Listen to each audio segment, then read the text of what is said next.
Shalom Bapak Ibu Saudara-saudari yang terkasih di dalam Tuhan.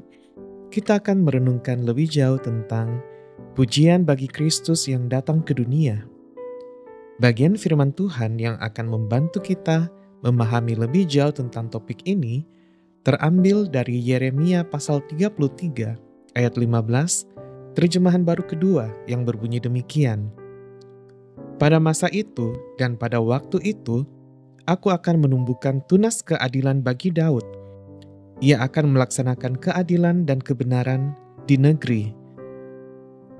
Bapak Ibu Saudara-saudari yang terkasih di dalam Tuhan, pernahkah kita melihat sebuah pohon besar yang sangat megah, yang dulu menjadi kebanggaan, tiba-tiba ditebang habis?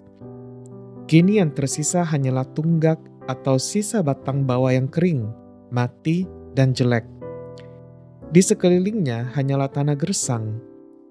Jika kita melihat pemandangan itu, apa yang kita rasakan?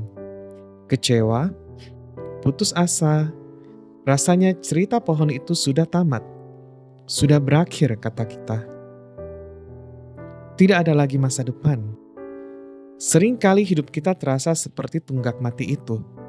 Mungkin impian yang kita bangun bertahun-tahun runtuh dalam sekejap karena kegagalan. Mungkin pernikahan yang dulu indah, kini terasa kering dan mati. Atau mungkin semangat kita habis karena doa yang tidak kunjung dijawab. Kita melihat hidup kita dan berkata, habis sudah, tidak ada harapan lagi. Namun dalam minggu Advent ini, Nabi Yeremia mengajak kita untuk melihat lebih dekat ke tunggak mati itu. Ada sesuatu yang berwarna hijau kecil, menyeruak keluar dari kulit kayu yang keras. Itu adalah tunas. Nabi Yeremia menyampaikan nubuatan ini ketika bangsa Israel sedang berada di titik nadir. Kerajaan Daud yang dulu agung telah hancur. Yerusalem menjadi puing. Rajanya ditawan dan rakyatnya menderita. Secara manusia, pohon keturunan Daud sudah ditebang habis. Janji Allah seolah-olah batal. Tetapi Allah berkata, Aku akan menumbuhkan tunas keadilan bagi Daud. Tunas berbicara tentang kehidupan yang muncul dari kematian. Tunas berbicara tentang kesetiaan Allah yang bekerja di bawah tanah, bahkan ketika di permukaan tidak terlihat apa-apa. Yesus Kristus adalah tunas itu. Dia lahir bukan di istana megah saat Israel jaya, tetapi di kandang domba saat Israel dijajah. Dia tampak kecil, lemah, dan tidak berarti, seperti tunas yang kecil. Namun, dia membawa keadilan dan kebenaran. Dia adalah bukti bahwa Allah tidak pernah ingkar janji. Sekalipun keadaan tampak hancur lebur, rencana Allah untuk menyelamatkan umatnya tetap bertumbuh. Mungkin kita merasa tahun ini menyisakan banyak puing kegagalan. Kita merasa Tuhan diam saja. Tetapi renungan tentang Sang Tunas mengingatkan kita bahwa diamnya Tuhan bukan berarti Dia lupa.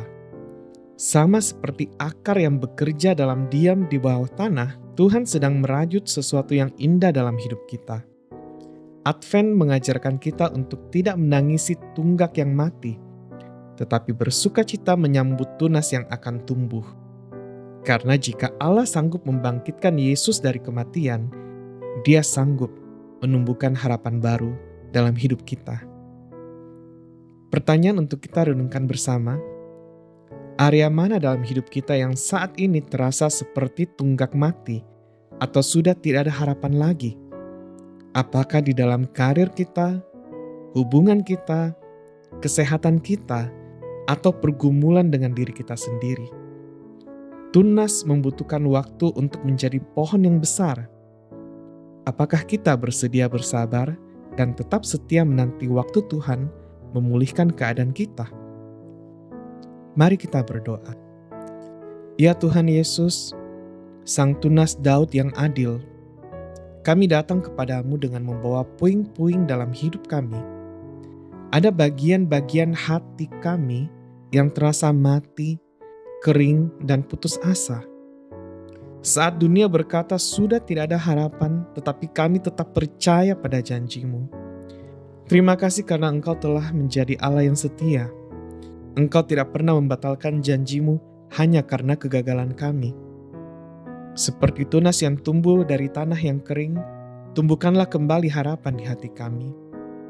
Biarlah di dalam minggu Advent ini, kami memilih untuk tidak meratapi apa yang telah hilang, melainkan memilih untuk bersuka cita menyambut pemulihan yang Engkau kerjakan. Jadilah tunas kebenaran dan keadilan yang memerintah dalam hidup kami. Ini yang menjadi doa kami. Di dalam nama Tuhan Yesus, harapan kami yang hidup, kami berdoa. Amin. Demikianlah renungan kita bersama pada hari ini.